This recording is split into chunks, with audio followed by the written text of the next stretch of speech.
Perhaps the most secretive traditional religious community in Lithuania, the Old Believers, originally came as refugees from Russia in the late 17th century. Old Believers were Russians, who opposed the Russian Orthodox faith reforms, undertaken by the Patriarch Nikon. For this, they were persecuted in Russia, and many of them opted to flee to a more tolerant Lithuania. In Lithuania, the Old Believers settled in small villages far away from the main roads, living a separate life for centuries. Even today, many of the Lithuania's Old Believer villages are accessible solely through unpaved roads. The heart of each such village is its wooden Old Believer church.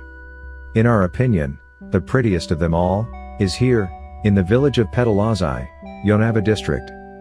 It dates to the 17th century. This masterpiece of Old Believer wooden architecture stands alone and lonely amidst fields and forests.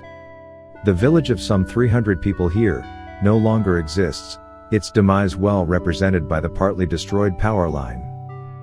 In the 20th century, like elsewhere, all over Lithuania, the Old Believers left their village to the cities, leaving their wooden huts to decay and to crumble. Often, it was not their choice. They were forced to leave by various occupying powers. In 1980, during the Soviet occupation of Lithuania, Perelozai Church was closed down, and this great building seemed to be destined to follow the fate of the entire village.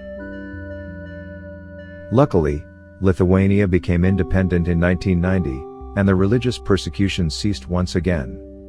The church was repaired, and continues to be well kept, by the descendants of Perelozai villagers. In a pattern that has repeated itself all over Lithuania, the children and grandchildren of these Old Believers come to Perelozai regularly, for religious events, and in order to customarily leave food on their forefathers' graves. Outside of those times, Perelozai is eerily quiet, kilometers from the nearest living villages.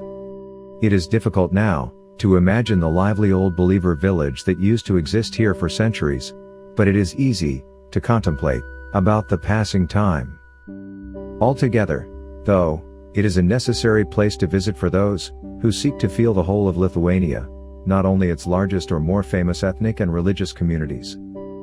Still speaking Russian natively, the Old Believers now constitute 1% of Lithuania's population, yet most Lithuanians and visitors know very little about them.